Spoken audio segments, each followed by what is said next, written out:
আমাদের হুগলি জেলার মৎস্য এবং প্রাণী সম্পদ দপ্তর সবসময় প্রান্তিক মানুষদের সাথে ছিল। আমাদের মাননীয় মুখ্যমন্ত্রী যেটা প্রচেষ্টা, সেটা হচ্ছে আমাদের মৎস্য এবং প্রাণী সম্পদ দপ্তরের মাধ্যমে যারা স্বাবলম্বী নয়, অর্থাৎ আপনারা জানেন যে ভারতবর্ষের আজকে যে বেকারত্বের হার, সেই বেকারত্বের হারকে ঘোষানোর জন্য আমাদের মানবিক মুখ্যমন্ত্রী, আমাদের মানবিক সরকার চেষ্টা করছে প্রত্যেকটা মানুষ যাতে স্বাবলম্বী হয়। আমাদের দুটো দপ্তর, আমার মৎস্য এবং প্রাণী সম্পদ দপ্তর, দুটো দপ্তরই প্রান্তিক মানুষদের সঙ্গে সবসময় ছিল। মানুষকে স্বাবলম্বী করে তোলার পেছনে আমাদের দপ্তরের ভূমিকা অনবদ্য, বরাবরই হয়ে এসছে এবং আজও আছে, অদূর ভবিষ্যতেও থাকবে।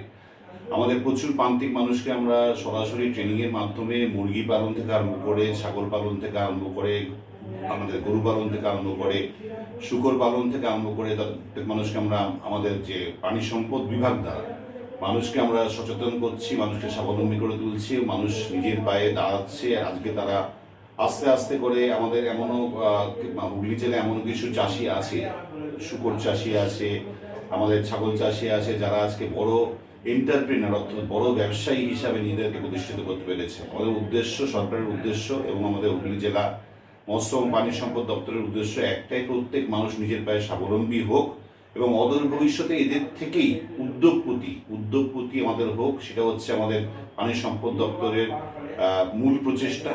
আর আমার একটা দপ্তর আছে, মৎস্য দপ্তর। আমাদের মৎস্য দপ্তরে সারা বছর ধরে আমরা যারা মৎস্য চাষের সঙ্গে যুক্ত শুধু তারা না, মৎস্য কাজের সঙ্গে যারা যুক্ত, যারা ধরুন মাছ ধরে আনে, মাছ ধরে মাছ সেল করছে, কিংবা শুধু মাছ ধরছে, অন্য কাউকে মাছ সেল করতে দিচ্ছে, মৎস্যজীবী কাজের সঙ্গে যুক্ত, তাদের প্রথম এবং প্রধান যেটা করতে হবে সেটা হচ্ছে আমরা ফিশার রেজিস্ট্রেশন কার্ড তাদেরকে করিয়ে দিচ্ছি।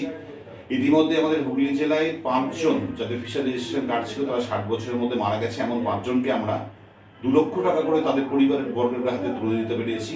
এবং আগামী কিছুদিনের মধ্যে আমরা আশা করছি আরও 7 জন মারা গেছে, তাদের পরিবার বর্গের হাতেও আমরা প্রত্যেক 7 জন পরিবারের হাতে 2 লাখ টাকা করে, অর্থাৎ 14 লাখ টাকা তুলে দেব। ইতিমধ্যে আমরা 10 লক্ষ টাকা তুলে দিয়েছি। ফিশার রেজিস্ট্রেশন কার্ডটা যদি করা থাকে, তাহলে 60 বছরের মধ্যে যদি কেউ মারা যায়, আমাদের সরকারের তরফ থেকে, আমাদের মৎস্য দপ্তরের তরফ থেকে তাকে 2 লক্ষ টাকা দেওয়া হয়।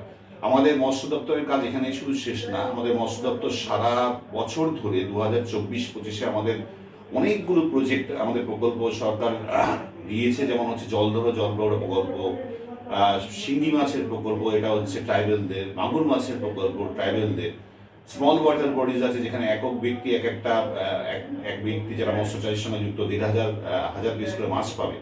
কম্পোজিট ফিশ কালচার আছে যেখানে মাছ পাবে, মাছের খাবার পাবে, মাছের খাবারের সঙ্গে সঙ্গে আমাদের যে চুন পাবে।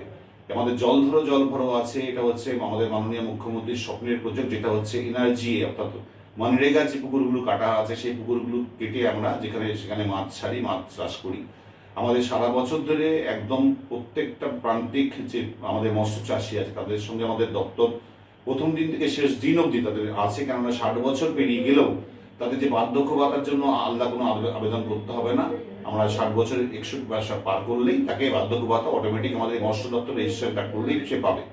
শুধু এখানেই না, আমাদের মৎস্য দপ্তরের মাধ্যমে আমরা ইতিমধ্যে 2024-25 সালে 30টা বাড়ি মৎস্য চাষের সঙ্গে যুক্ত এমন ব্যক্তি যারা আছেন, তাদেরকে 30টা বাড়ি করার জন্য বাংলার আবাস যোজনা যে 1,20,000 টাকা আছে, সেই 1,20,000 টাকার বাংলার আবাস যোজনা, কিন্তু তাদের একটাই শর্ত, মূল শর্ত হচ্ছে তাদের ফিশার রেজিস্ট্রেশন কার্ডটা থাকতে হবে।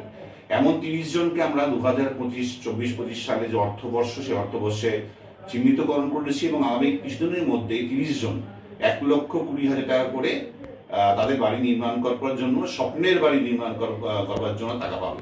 সুতরাং মৎস্য এবং প্রাণী সম্পদ দপ্তর প্রান্তিক মানুষদের সঙ্গে প্রত্যেকটা পায়ে জন্ম থেকে মৃত্যু অবধি, আমাদের সরকার যেমন প্রত্যেকটা প্রকল্পের মাধ্যমে সরকার যেমন জন্ম থেকে মৃত্যু অবধি আছে, তেমনি আমাদের সরকার চেষ্টা করেছে মৎস্য এবং প্রাণী সম্পদ দপ্তর, যে দুটো দপ্তর আছে, একদম জন্ম থেকে মৎস্য চাষির জন্ম থেকে এবং মৎস্য চাষির মৃত্যু পর্যন্ত আমাদের মৎস্য দপ্তর আছে। এবং প্রাণী সম্পদ দপ্তরও উৎসাহ দিচ্ছে যাতে মৎস্য এবং প্রাণী সম্পদ দপ্তর যাতে আরো উদ্যোগপতি হয়। আমরা চেষ্টা করছি হুগলি জেলার প্রত্যেক প্রান্তিক চাষি যাতে আরো বড় হয়ে ওঠে এবং উদ্যোগপতি হয়ে ওঠে।